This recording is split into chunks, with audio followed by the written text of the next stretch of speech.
You're listening to The Globalist, first broadcast on the 9th of September 2024 on Monocle Radio. The Globalist, in association with UBS.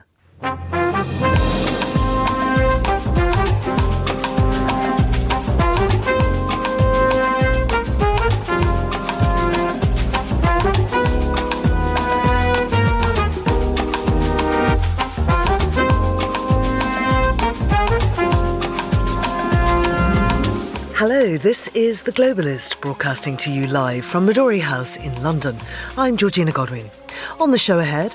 If we want to make a change here in Israel, we got to go out and shout for stop the war and for a deal now.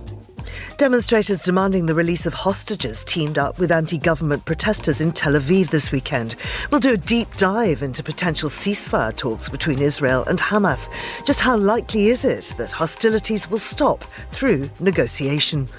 The Algerian president has been re-elected with 94.7% of the vote. We'll unpick what appears to be the extraordinary popularity of a man who many feel has failed the country. We'll update you on the situation in Venezuela as the opposition leader flees to Spain and the security forces surround an embassy where government opponents have taken refuge.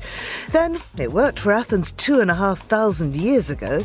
Could a return of the Citizens' Assembly be a branding masterstroke for the city? We'll have a roundup of business news and a flick through the papers. Plus, it's the Netflix series we've all been binging this weekend. You want to kind of tell audience just so much that maybe they think they know, but also not more than they anticipate that they don't know.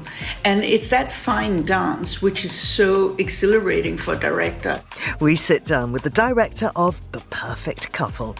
That's all ahead here on The Globalist, live from London.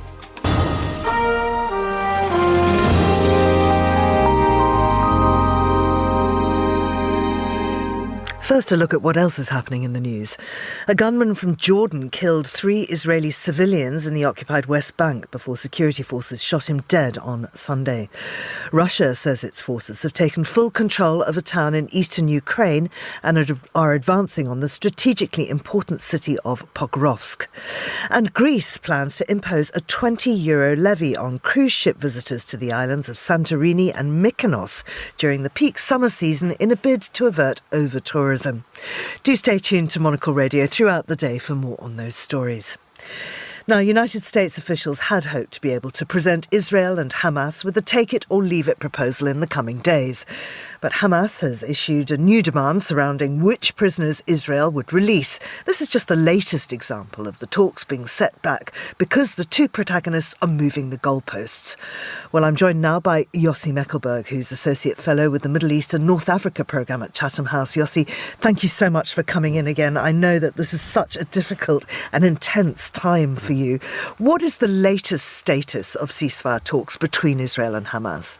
Good morning. In one word, the stalemate. And both sides, the question, are they playing brinkmanship, but they want to reach an agreement, or they actually resorted to the fact that they rather plow along with low-intensity war? It's not as intense as it was, even a few months ago. When I'm saying that, still people are killed every day. And the humanitarian situation is getting worse, and the hostages are suffering immensely in the tunnels of Hamas, and their implication within the region, including the terrible killing of 3 Israelis yesterday in the Allenby bridge. But the question, while the people need desperately a ceasefire and start to looking the day beyond, the day after, the leadership are stuck there with demands that stalls the negotiation.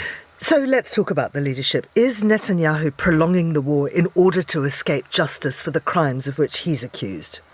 I think this is what it seems. He wants to stay indefinitely in power. I think part of it, because when you're 15 years in power, I mean, even before that, he was already prime minister in the 1990s, believe it or not, and then now 15 years straight. he got himself into a mindset that no one can replace him, no one is worthy of being a prime minister but him. And the other thing, of course, it's connected to his corruption trial for fraud and bribery and breach of trust. And this court case is deliberated already for 4 years in a court in Israel. And when many of us said that the prime minister, but definitely such a complex country like Israel, while he's facing court case, should suspend himself, he said, no, I can do both of them. We see no, because he's trying to delay. He's supposed to give evidence in court, and he's trying to delay and delay. He said, no, I have a war to deal with. So while some of the demands by Hamas, the far right, that he formed the government, again, in order to derail his court case, tells him, if you agree to the terms of this deal, we leave government and you don't have alternative government, and this stalls everything. It doesn't say that Hamas is an easy partner and the leadership of Hamas, because they have their own set of calculations that might better for them to keep this low-intensity war, maybe even to escalate it in a way that Iran and Hezbollah will join in, then sign an agreement. Can I put to you that it might be time to consider a plea bargain for Netanyahu, just in order to make sure that a ceasefire happens? If he knows there's going to be no prosecution, might he carry on and just agree this? Including in this studio, said many times that the plea bargain, especially when someone so senior in a country, is unjust and unfair, because other people won't get the same preferential treatment. But the consequences are so much bigger. But, if I could have lived history, and you asked me, go back 3-4 years ago, I would say I wish he took a plea bargain and left politics. It might have saved a lot of, the suffering we see, the assault on the democratic system, weakening Israel, the war, the way the war is conducted. It might have saved thousands and thousands of lives. So regrettably, yes, this was a mistake for him, for the country, for all of us that thought plea bargain. And morally, I still think it was right that he won't get a plea bargain. The question is right now, is it going to make a huge change? I would say, if this is going to bring ceasefire, if this will end the suffering of the people of Gaza, if this will bring the hostages back, yes, please bring a plea bargain. Do you think it's fair to say that Israel's only interested in redesigning and not ending its occupation of Gaza? I think we have to look at it in the wider context of also the West Bank, because in the meantime, there is also violence and entrenchment of the occupation in the West Bank and expansion of settlement. So if you look at what the right wing, that basically in control of the government now, they think at one point we can annex the West Bank, and they are talking about actually occupying Gaza and even resettling Gaza. I was actually during the withdrawal from Gaza back in 2005. And I will never say that I will sit nearly 20 years, 19 years later, and talk that anyone who suggests seriously about rebuilding the settlements, or maybe new settlements in Gaza, or taking permanently the Philadelphia corridor that runs along the border with Egypt. Now there are senior ministers in the Israeli government that will say, yes, we should do that, people like Ben-Gvir and Smotrich. So this is becoming a new reality, while the defense minister, the chief of staff, former chief of staff, there are politicians like Benny Gantz and Gadi Eisenkot, say this is the wrong thing to do. But you know what, in modern politics, better in recent politics, never say never. I wonder if the US could end this by abandoning the idea that says Israel's right to self-defense grants it the right to control Palestine just as it wishes. If Washington called out Netanyahu's manoeuvres and used its extensive military, economic, diplomatic leverage, could it ensure a total Israeli withdrawal? I think it's such a sensitive issue. On the one hand, you don't want to weaken Israel to a point that is vulnerable, because there are enemies there. Iran would, Hezbollah. There are enough elements there, what we look at the axis of resistance, that will like to harm, even fatally, Israel. So you don't want to weaken Israel to this point that it's vulnerable. On the other hand, what Israel, the way that it deals with the Palestinian issues and other, is unacceptable, and you would like to bring it, yes, to call a ceasefire, to agree ceasefire. So you need to use the power and to translate the power that the United States has into influencing the government in a way that won't weaken it to a point that is vulnerable, but at the same time won't allow this government to behave in the irresponsible that it behaves now. It's a difficult trick. It's even more difficult when there are elections. We are 8 weeks away from election in the United States. But I think the United States could definitely, not only the United States, Europe as well, to do more to push towards the finishing line of an agreement. What's going to change in 8 weeks' time? Is Netanyahu just running down the clock to the US elections? Part of it is running down the clock to deal with his government because he wants to push as far as possible an investigation into what happened in October 7, the election in Israel due in 2026, so he has some of breathing time in this sense. But his gamble is he puts his bet on Trump, which I'm not so sure this is very clever, but the idea that, again, they look at it in a very binary way, which is again not very smart, that Kamala Harris will be very critical of Israel. They even use terms of anti-Israeli, which is ridiculous. It's not the case. And Trump basically will go and support a very tough position, an Israeli tough position. I'm not so sure this is the case, but this is what Netanyahu is trying to do, to help Trump to win the presidential election. What we know about Trump is that we know nothing about how he's going to behave. And just quickly before we go, Yossi, what are the plans for this week? Are there talks continuing? The talks will continue, but the question, what you mentioned, whether the United States is really going to, and together with the Qataris and the Egyptian, this is the last deal. Take it, leave it, but if you leave it, there are going to be consequences. Yossi, thank you. Yossi Meckelberg there, who's an Associate Fellow with the Middle East and North Africa Programme at Chatham House. This is The Globalist.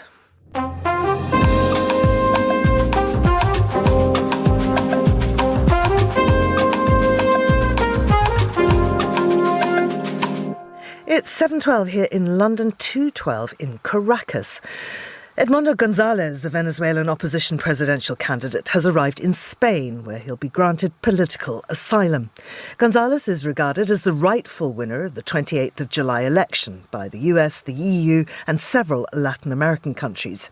He sought refuge at the Spanish embassy in Caracas after Venezuelan authorities issued an arrest warrant for him, accusing him of conspiracy and other crimes. Meanwhile, security forces have surrounded the Argentinian embassy in the capital, where 6 political opponents of President Maduro are sheltering. Well, I'm joined now by Andrew Thompson, who's a Latin American specialist and Latin news contributor. Andrew, many thanks for coming back on the show. I'd like to start with the opposition members holed up in that Argentinian embassy. This is a really complex situation because Brazil actually represents Argentina's diplomatic interests in Venezuela, but Venezuela's foreign ministry says that this will no longer be permitted. Can you unpick this for us? Well, essentially, there are 6 opposition leaders in the Argentine embassy, and the government wants to arrest them, basically. And so far, it has been laying siege to these embassy buildings. They're surrounded, and the electricity is being cut off. The diplomacy of it is, as you say, complicated because Argentina has asked Brazil to represent its interests in Venezuela, and the Venezuelan government initially accepted this, but has now changed its mind. And Brazil is saying, you can't just undo this. We will only stop representing Argentina when Argentina asks us to do so. And in the meantime, we remain, if you like, the legitimate diplomatic expression of Argentine interests in Venezuela. And it's also quite complicated.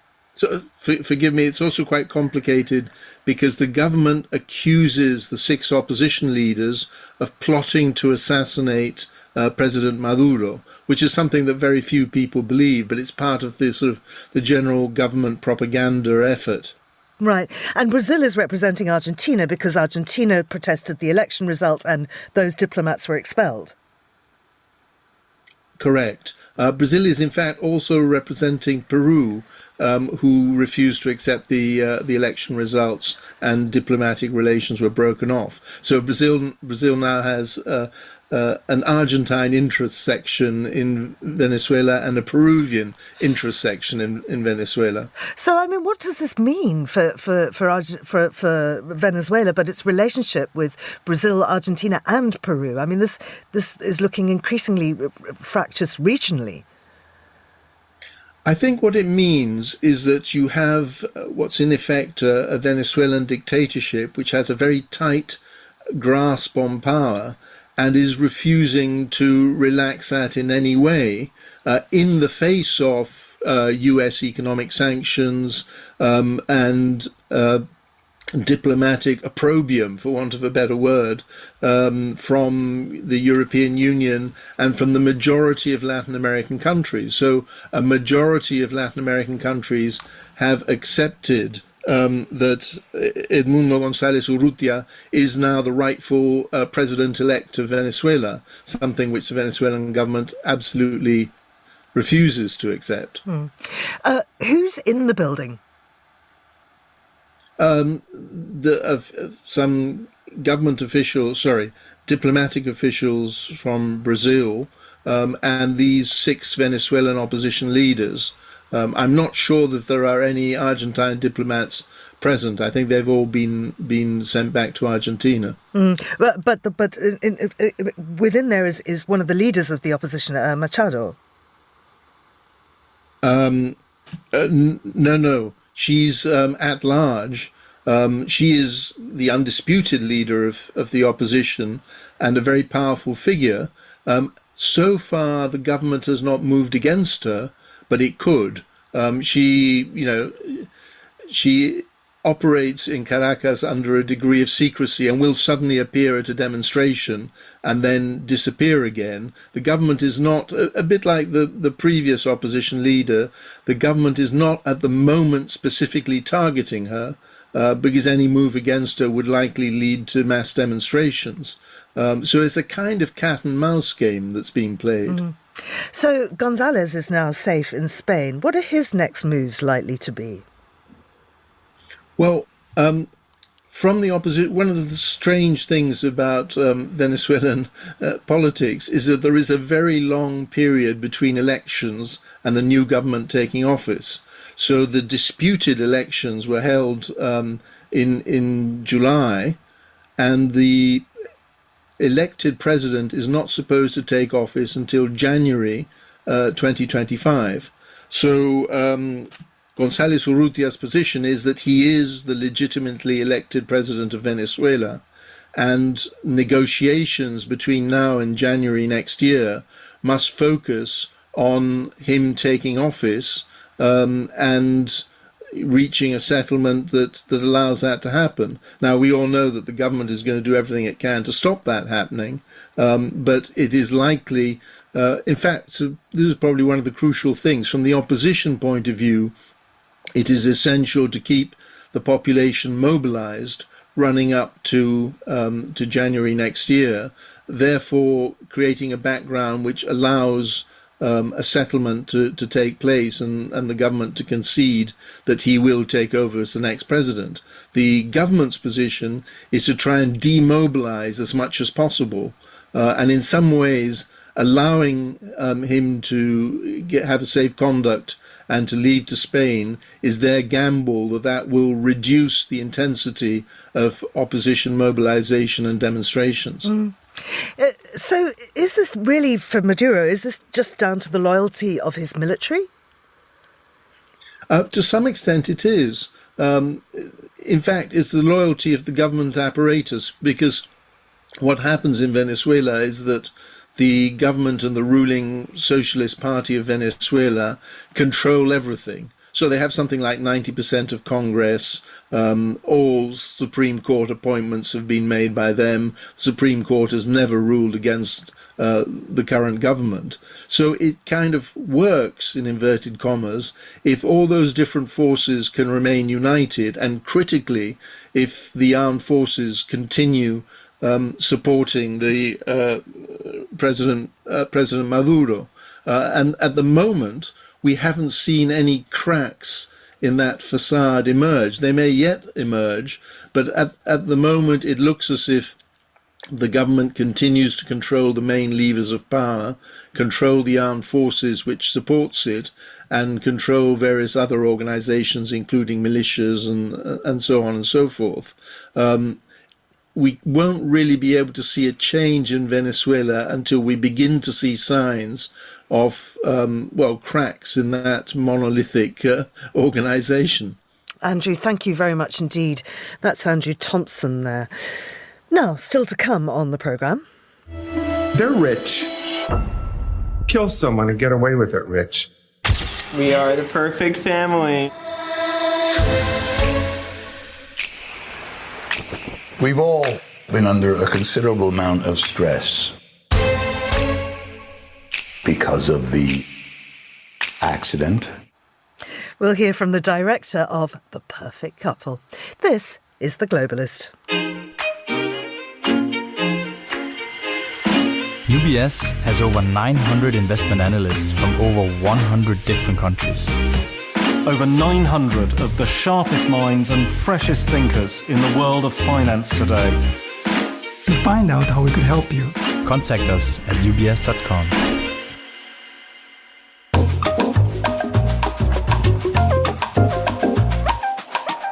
It's 21 minutes past 7 here in London, and I am joined in the studio by Terry Stiastny, who's an author and a political journalist. Good morning to you, Terry. Good morning. Right, let's start with the US debate. That happens tomorrow night. Yes, I think this is obviously going to be one of the big stories of the week, and a lot of the papers are looking at how, in particular, Kamala Harris prepares for this debate. How do you prepare to debate versus Donald Trump? Particularly she's obviously, the new candidate coming in, and the Financial Times has looked at this, and they are saying that she's been sort of holed up in a hotel in downtown Pittsburgh to prepare, and she hasn't given that much of a hint of how she's going to approach Trump, but she wants to have this kind of message of, end divisiveness, bring the country together, be new. It's lots of interesting advice here from people on how do you handle Donald Trump. And one person, former Democratic governor of Pennsylvania, Ed Rendell, saying she basically needs to ignore him. Don't let him get her goat. Don't let him fluster her. But if he's saying rude or ridiculous things, give it to him. I mean, what's slightly concerning, though, is, given the incoherent, rambling and insane things he's been saying recently, that they are so close in the polls. Well, yes. It seems to be that, Kamala Harris, when she replaced Joe Biden as the candidate, had an initial sort of a bounce in the polls. But, that is sliding back a bit, perhaps now that some of the, the immediate newness has worn off. She's got quite a big task here, particularly given that this is possibly going to be the only debate. It might be the only chance American voters get to see both of them competing against each other. But it's quite interesting that Trump apparently seems to have been, although he is doing his own prep for this, he is spending a lot of his time attacking the hosts, attacking the structure of the debate, saying that the hosts are going to be biased against him. And interestingly, he wants to have the microphones muted when his opponent is speaking. So, which is quite interesting. I would have thought that Trump would want to try and talk over her, essentially, but that doesn't seem to be the way that he's looking at it. But it's quite interesting. One of Kamala Harris's aides here saying, we fully expect Donald Trump is going to be ready for this. He is a showman, and it's trying to how do you play against someone like that who can be so random and who can just go, as we've seen him lately, just completely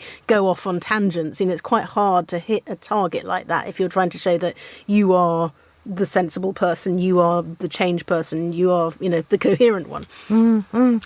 Let's have a look at schools across Europe talking about being sensible.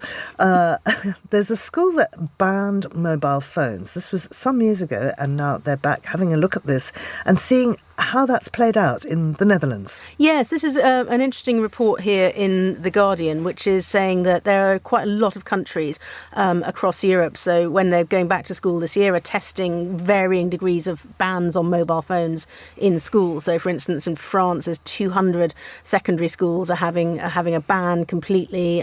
Some schools in Belgium are doing this, Hungary as well, and as well as Italy and Greece. So this seems to be quite a thing across Europe. And so they've gone to a school in the Netherlands called Calvijn College, which has had a ban on mobile phones for a few years now. And talking to the teachers there, it seems to be interesting. They say that this really has changed behaviour among the students. They said, for instance, that previously, the children hadn't been speaking to each other in the playground, that they'd just been sitting there. They weren't playing games. They were just going on their phones the whole time, and saying that the change is really noticeable. So the students are playing with each other and talking to each other, fewer interruptions in lessons. And in this one case, certainly the culture of the school has really seemingly changed for the better.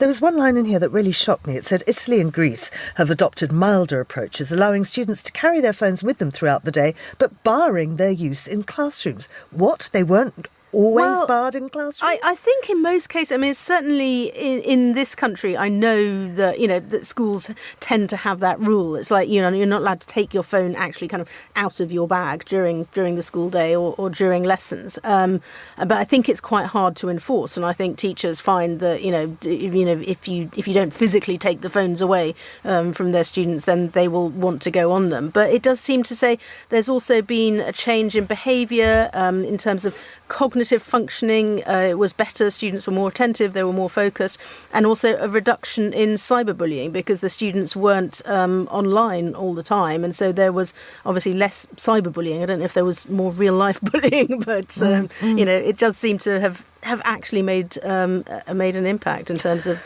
how children relate to each other. No, it's not just in schools where there's cyberbullying. There's been a deluge of abuse sent on X, formerly Twitter, to prominent UK politicians. This is a big story in The Guardian. Yes, this seems to suggest that maybe adults should have their phones taken away from them as well.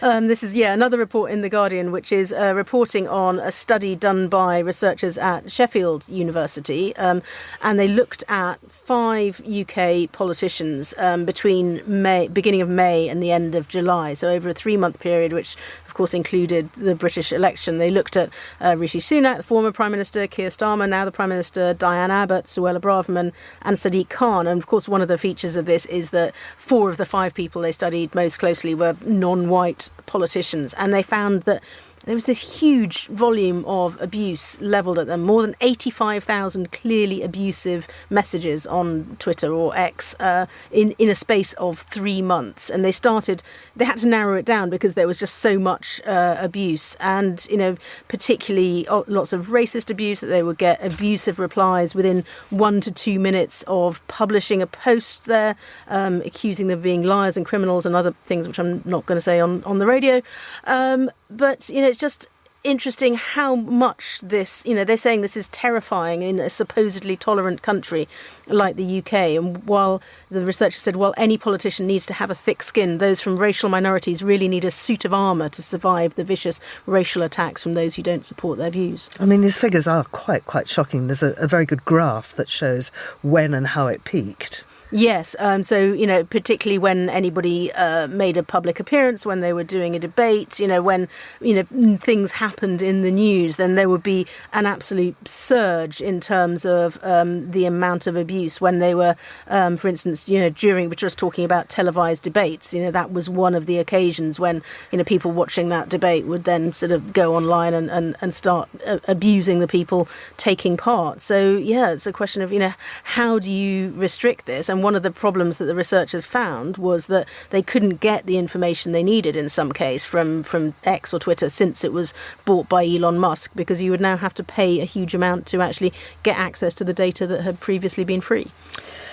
So let's to more cheery things.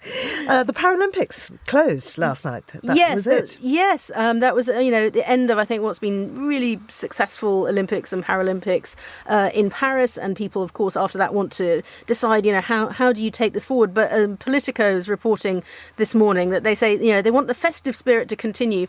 But there's already a row starting about, do you keep the Olympic rings on the Eiffel Tower? And so Anne Hidalgo, the mayor of Paris, has said she would like to see this stay. And the sort of the temporary structures, some of these venues need to come down to this in central Paris and get life back to normal. But she would like to have the Olympic ring stay. Apparently you can't keep the same ones that they've put up temporarily because they're so heavy that it would actually be a problem. But they have another problem, which is that the Eiffel family do not like the idea of having the Olympic ring staying there permanently. Olivier Berthelot Eiffel, the great-great-grandson of Gustave Eiffel, who built the tower, of course, said, the rings completely break the design of the monument. It does not respect the work of our ancestor. And so they have taken a public position against this. But apparently the city of Paris owns the tower, but you have to get the International Olympic Committee to agree, and they may not agree. But the Eiffel family are not best pleased about this. And all sorts of people saying it's not something you just go and hang decorations off and so on. Well, of course, obviously they always have temporary light shows and things. They light it up regularly in different colours to commemorate different occasions and stuff. But obviously putting permanent additions to the Eiffel Tower is a different thing. But I do love that they have the idea that you'd have to have newer, lighter Olympic rings if eventually you were allowed to do this, because otherwise it would, buckle it or something. You don't want this to fall on people's heads. Absolutely not, Terry. Thank you very much indeed. That's Terry Stiastany. Now, here's what else we're keeping an eye on today.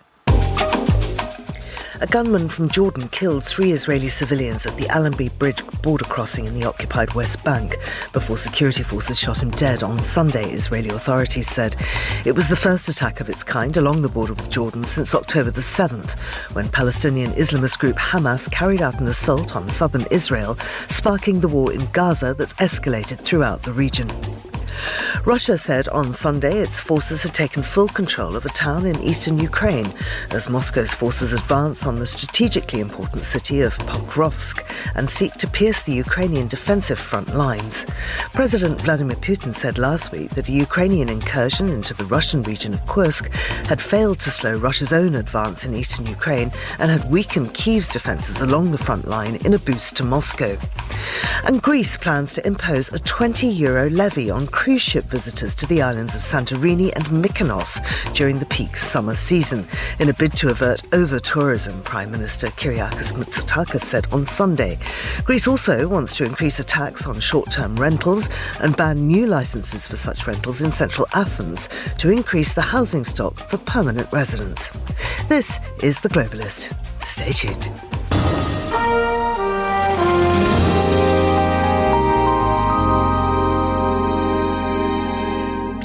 Algeria, the largest country in Africa, went to the polls on Saturday. It was the second win for President Abdelmajid Tebboune, who was first elected in a controversial 2019 poll amid a mass popular uprising for new leadership.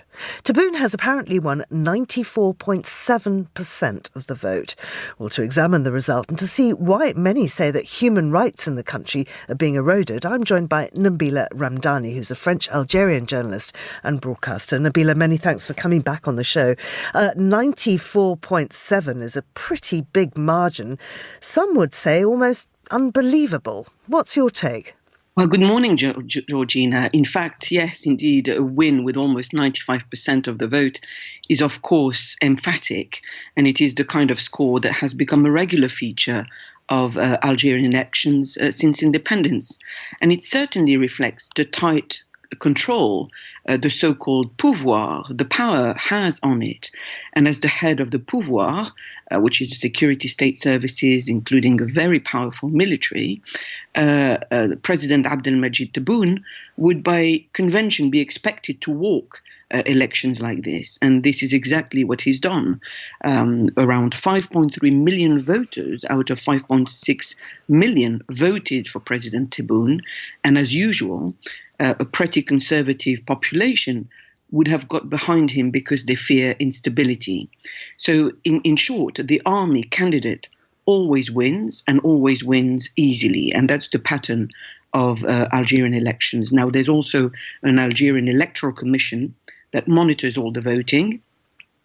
And it insists that transparency and fair competition was guaranteed. And since coming to office in 2019, Tebboune has ensured lavish social spending based on increased energy revenues, and this clearly had a very positive effect on his vote. And since the start of the Ukraine war, Algeria has become Europe's second biggest gas supplier by pipeline, and revenue raised is certainly reflected in government spending. I mean, there have been allegations that the elections were not free and fair, and one of the reasons for this was the date change. Yes, well, as many as 24 million people were eligible to vote in this election that has been moved forward by 3 months. And the change in the election schedule certainly favoured President Tebboune for the simple reason that his opponents have had less time to campaign. His opponents, Youssef Aouchiche of the Socialist Forces Front and Abdallah Hassan Sharif of the Movement of Society for Peace, had certainly voiced concern at the new schedule. Usually the election is was held in December so that voters can avoid the intense summer heat, but President Tebboune argued that there will be an increased turnout as everybody gets back after the summer holiday. And this time around, the turnout was about 50% compared with 40% in 2019. What boosted President Tebboune's campaign is also that he's been touring Algeria, trying to drum up enthusiasm in the political process, and especially voting. And there's also a lot more use of the media and, of course, social media to encourage people to try and get out and contribute to democracy in a relatively young country. Algeria has never had a peaceful handover of power. Will this be a first? Well, I think, there have been concerns, of course, about the way power is handed over, not least of all since President Abdelaziz Bouteflika was ousted in a popular uprising after spending 2 decades in office. And there's also concerns, of course, about respect of human rights, which is arguably the best barometer to gauge how democratic a nation is. So, of course, this was a huge issue in this election. But modern Algeria, in many ways, retains the tradition of its former colonizer, France, which is the imperial power that only pulled out of Algeria in 1962 after being defeated by the Algerians in a war of independence. And many of those who had helped to defeat the French, including former President Abdelaziz Bouteflika, feared that the new Algerian state would collapse without an immensely strong security state and the domination of police, the military and secret service under an immensely powerful president continues to this day. And in this sense, Algeria is certainly not unlike France. Now, of course, the system can lead to human rights abuses, and groups certainly say that violations have continued and that something needs to be done about it. And President Tebboune has insisted that he's making Algeria less reactionary and less secretive as he tries to create a modern, inclusive society. And he would argue that the economic middle class is expanding, and this naturally creates a more stable society, one where repression becomes less frequent. Nabila, thank you very much indeed. That's Nabila Ramdani, and this is Monocle Radio.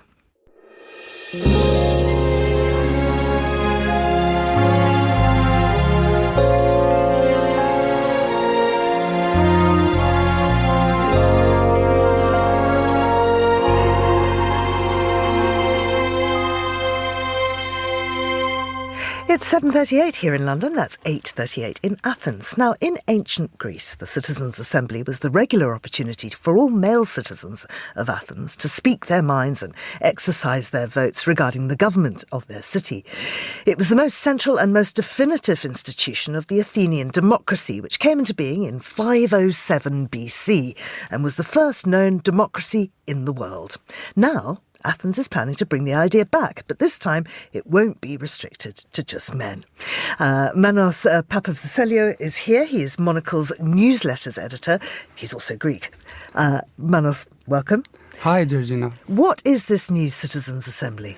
So let me start with a bit of a background first, because it all starts with this Democracy and Culture Foundation, which is basically a foundation based in London with offices in Athens.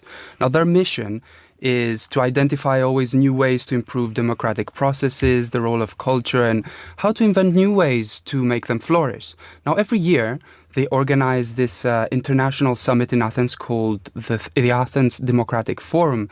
And it usually takes place in September or October since 2013. And they bring expert citizens and they engage in constructive conversations to form policy-oriented solutions and also drive them forward to ensure lasting change. Just to give you some examples of what they will be discussing this year, is like they discussed the state of democracy, how to rethink journalism, climate tech, even rethinking faith. Now, this year, in association with the New York Times, they have created a new campaign called the Democratic Odyssey. And this Democratic Odyssey aims to create a new standing European People's Assembly to become an integral part of the European Union's political system. So basically taking this inspiration from ancient Greece, as you just said, create this first pilot assembly this September on the 27th and see if this works and move forward to make it like a lasting thing and rove around in different cities. Mm-hmm. Who's going to participate? So they will invite 200 citizens from different countries across Europe and with lottery. So if you wish to take part, you will go there. They will gather in Athens, and they will have like 3-day convention and engage in basically multilingual cross-border discussions on critical issues concerning the future of Europe. And what will happen is, as I mentioned, this main Athens Democracy Forum, the findings, the conclusions of this meeting will be presented on this forum, the 12th Athens Democracy Forum.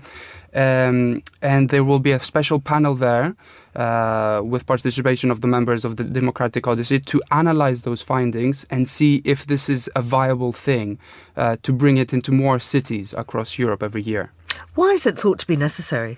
So it's actually necessary because obviously we need to find always new ways of engaging with democracy. But at this year, the European Union is facing major challenges such as the conflicts in Ukraine, Gaza, climate change, the threat of the democratic process, AI. So it's good to have this new assembly without politicians, just to know what the people want.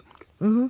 And finally, let's look at Athens, the brand, because this is actually a pretty good masterstroke, isn't it? Yeah, so let me tell you a thing. So last year, as it happened, I was in Athens with friends, showing them the city around, and I took them to Pnyx. Pnyx was the place where the first actual assembly was taking place. It was basically, for example, it's more than 2,300 years ago that this ended. People were sitting down in stones and discussing, and this archaeological site is there. People don't really know it, and I was finding myself just with me and my friends there overlooking the Acropolis. No tourists, no one whatsoever knows that it exists. And I was thinking, look, this is such a big brand for Greece. For me, the idea of the Citizens' Assembly is something like the Olympics. You know, obviously not in such a grand-standing way and spectacular thing, but as you visit, for example, ancient Olympia, and you say, this is where the Olympics used to take place. Now we all know the Olympics.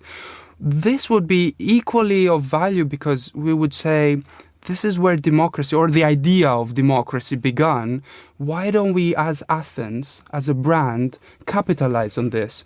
Little did I know that at the same year, last year, September 2023, as they are organizing this first Citizens' Assembly, they brought about a dozen citizens from across Athens to discuss what topics will be discussed this year.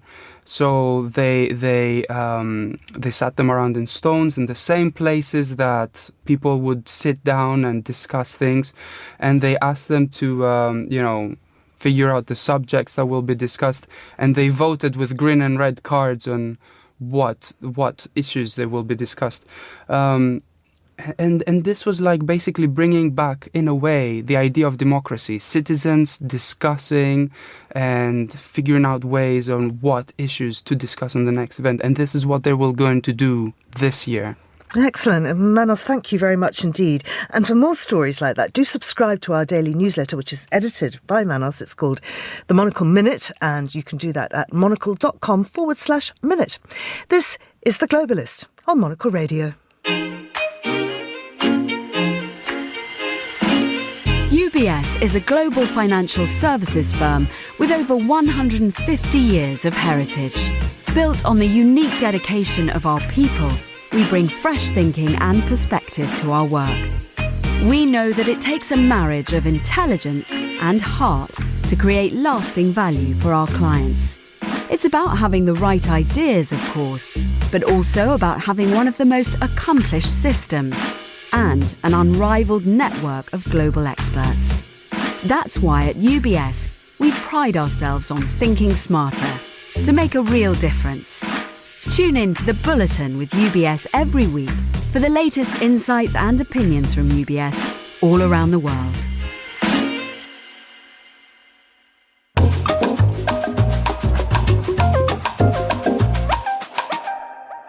And it's time now to talk business with Isabel Hamilton, who's a senior reporter at the Daily Upside and joins us on the line now. Good morning to you, Isabel. Good morning. Boeing has had so much bad PR this year, but that looks like there's a tiny bit of good news for them. Yeah, well, Boeing's really been in the wars, and they had a very large union, about 33,000 of their workers, that were kind of poised to go on strike next week if they didn't reach a deal. But luckily for Boeing, a tentative deal has been reached. Boeing has offered a 25% pay raise over 4 years. The union was originally gunning for 40%, but perhaps that was a bargaining position, given that they knew Boeing can't really afford more bad PR. The deal isn't yet set. It actually needs to be sent to the workers for approval, so they'll vote on that later this week. But yes, it is a little sort of kernel of good news. So there's a new CEO there, isn't there, whose mission has been to get the company back on solid footing? Yes, Kelly Ortberg. He only started in August, so he's really just getting his feet under the desk. But this is something of a win for him, yeah. Let's move on now, and we're going now to the EU, and we're looking at ESG rules. Decode that for me. Yeah, so this is from a Bloomberg report. So ESG rules, ESG stands for environmental, societal and governance, and they're meant to reward stocks for essentially just doing good things, maybe the company doing sort of green initiatives or diversity initiatives, stuff like that. And in the EU, companies are a bit unhappy. They're saying that the EU's rules about what constitutes ESG are much stricter than in the US, for example, and that puts them at an unfair advantage. But I think what's funny about this story is it really kind of gets to the heart of what's ESG for, actually. The idea was to incentivize good behavior. But in the US, and I mean in other places too, we've seen reports about things like, for example, big tech is quite often an ESG stock because they sort of favor green energy among very large companies, but their CO2 output is actually pretty high. We've also seen defense stocks becoming a big part of ESG portfolios. That's, warfare. So really what the meaning of it is kind of getting very muddied. And on to Google. Yeah, so Google is going back to court today in America. The Department of Justice is arguing that its ad tech business is a monopoly, essentially. This is the second time it's going into a battle with the DOJ. The DOJ did actually win a court case earlier this year saying that Google's search engine was a monopoly. So this is sort of part of a snowballing collection of antitrust complaints against Google. And does this set an international precedent? It absolutely can. The CMA here in the UK, our own antitrust authority, actually last week gave this sort of provisional finding that Google's ad tech business is monopolistic. So maybe they'll look to the DOJ. But I mean, Google isn't the only tech company in that position, is it?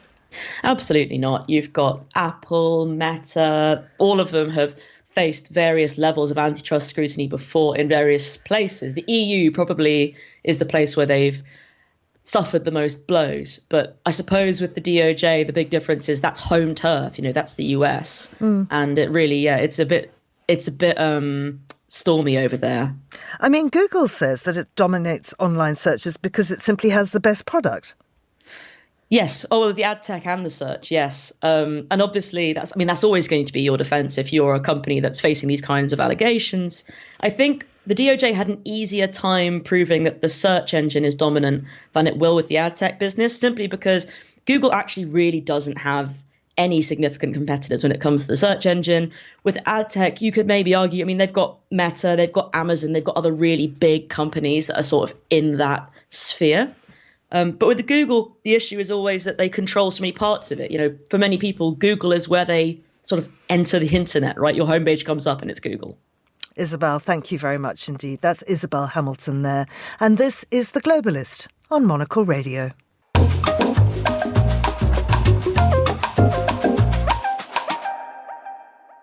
And now we head to one of my favourite places, Nantucket. That's where The Perfect Couple is set. It's Netflix's new must-watch series, featuring an incredible cast that includes Nicole Kidman, Liv Schreiber and Isabelle Adjani.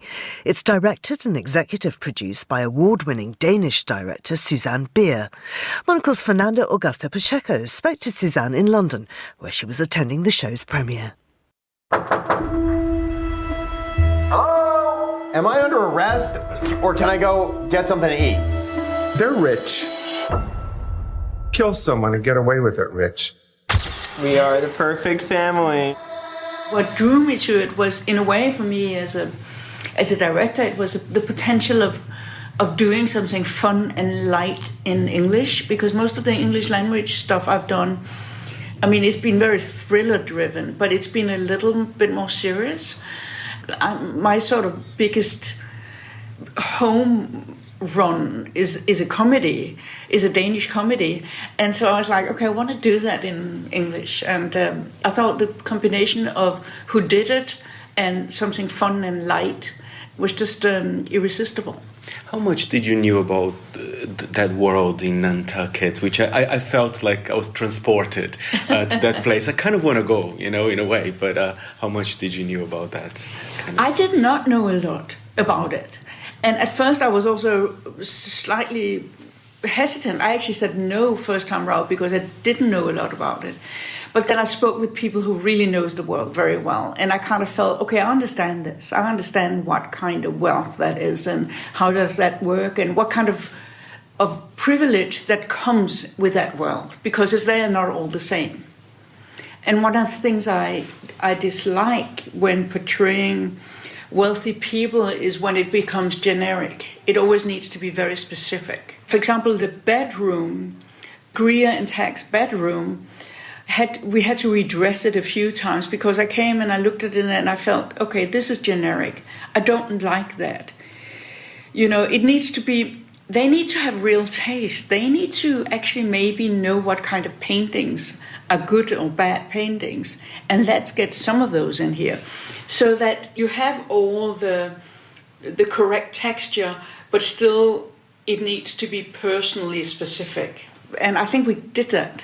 Let's talk about Nicole Kidman's character. Again, another one of my surprises. I thought she was going to be very icy, but no, she's very connected to her sons. Do you know what I mean? She's quite an interesting character. Well, her iciness is an quiet iciness which she carries on the surface. It's an iciness which is there because, first of all, maybe it's been necessary, but also it's a kind of convenient shield. But underneath her iciness, she's everything but icy. Yes. She looks the part. She looks like this magnificent creature of elegance and restraint. But we quite quickly get to understand that that is actually not who she really is.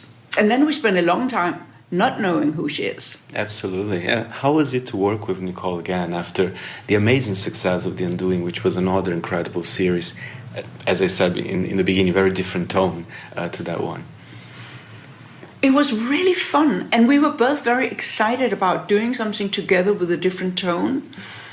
She was really enjoying the comedic aspects of her part. Because, I think in a way everything emotional, everything kind of forceful comes to her. It just comes to her like that. Comedy is a different, it's like a different science in a way. And it takes that sort of precision and that sort of thing. But we really had fun with it. And it's not just Nicole. I mean, the supporting cast is incredible. And I have to say, I love that Isabelle Adjani is in there. I didn't know. And I was like, oh, wow. She's one of my kind of acting heroes. How was it to cast her? And so... I mean, that was like a real honor. That was like a real honor. And I think it was really interesting because when she came to set, all the actors were like, whoa. And all the guys were like, I had a poster of her for 15 years in my bedroom. And so it's this sort of icon that comes, and she uses that element very much in her part. How would you differentiate when you do a feature film and a series like this? Because this could also be a film, but I'm actually very happy that it's a TV series because there's more to enjoy of it as well. So am I. I'm also very happy. Look, it's very exciting for me to do 6 parts. It's very exciting because it gives space for other characters to actually really breathe and be very meaningful. Do I want to make a movie again? I do, but I'm much more concerned about the right story, the right character, the right setting, than I am concerned about whether it's 2 hours or 6 hours. I treat a TV series the same way I treat a feature film. And, finally, just coming back to the topic of comedy and lightness, but also we all like a murder mystery. I mean, what's the appeal? We all love it. I love it too. Yeah. I love it. I think all my work, whatever it's been, there's always a lot of tension there. And that works very well for murder mystery because you want to keep the tension and you want to kind of tell audience just so much that maybe they think they know, but also not more than they anticipate that they don't know. And it's that fine dance which is so exhilarating for a director. Somebody died. And somebody's guilty. Susanne Bier there, and The Perfect Couple is out now on Netflix. I binged the whole thing this weekend. You can listen to the full interview with Susanne on the Monocle Weekly, which will be available on monocle.com later today. And that's all for today's programme. Thanks to our producers, Vincent McAvenny, Anita Riotta and Monica Lillis, our researcher, Sana Jumani, and our studio manager, Mariella Bevan, with editing assistance from Lily Austin. After the headlines, there's more music on the way, and The Briefing is live at midday in London. The Globalist will return at the same time tomorrow. I'm Georgina Godwin. Thank you for listening.